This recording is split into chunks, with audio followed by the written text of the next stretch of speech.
Les robots peuvent communiquer entre eux à l'aide d'émetteurs et de récepteurs infrarouges situés dans leur tête. Pour commencer, on va chercher deux robots, un pour envoyer des messages et un pour les recevoir. On les met en mode téléversé. Dans le menu détection, il y a deux blocs importants pour la communication.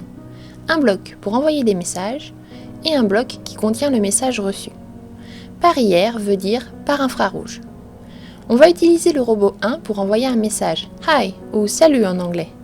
On prend le bloc « Envoyer le message » et on écrit le texte. Pour ne pas surcharger la communication, on va répéter 10 fois, puis faire une petite pause. On fait ça en continu en ajoutant le bloc « Pour toujours ». Pour mieux voir ce qu'il se passe, on ajoute des couleurs. Quand le robot envoie son message, les LED s'allument en vert. Au moment de la pause, on éteint les LED. Et pour le robot qui reçoit le message, on va lui faire afficher sur la matrice LED. On met un bloc pour toujours, puis dans Apparence, on prend le bloc affiché sur la matrice LED. On va remplacer le texte que l'on peut écrire par le bloc Message infrarouge reçu. On vérifie le port de branchement pour la matrice LED. Le robot bleu va recevoir le message.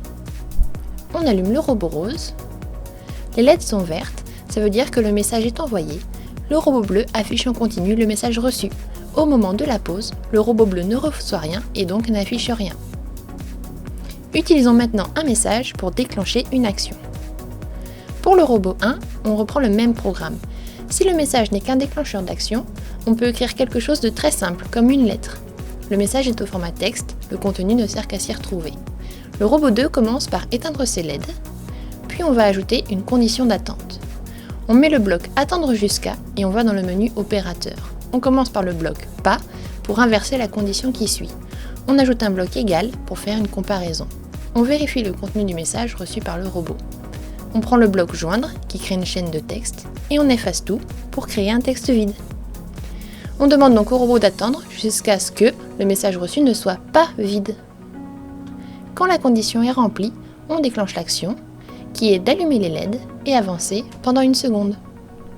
On allume le robot bleu, il se met en attente car il ne reçoit rien. Quand on allume le robot rose, le message est envoyé et le robot bleu déclenche son action. Voyons enfin comment programmer des actions différentes selon le message reçu. On s'occupe d'abord du robot 2 qui reçoit le message. On met un bloc pour toujours pour vérifier en continu et une première condition si alors avec un opérateur égal.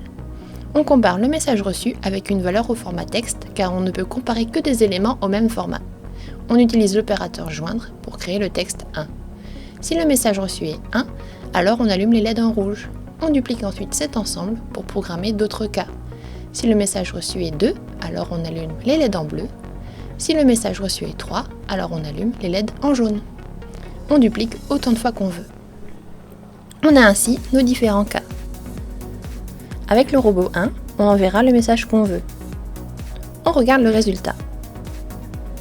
Si on envoie le message 2 avec le robot rose, le robot bleu reçoit le message et fait l'action correspondante. Si on décide d'envoyer le message 3, le robot bleu répond avec ses LED en jaune.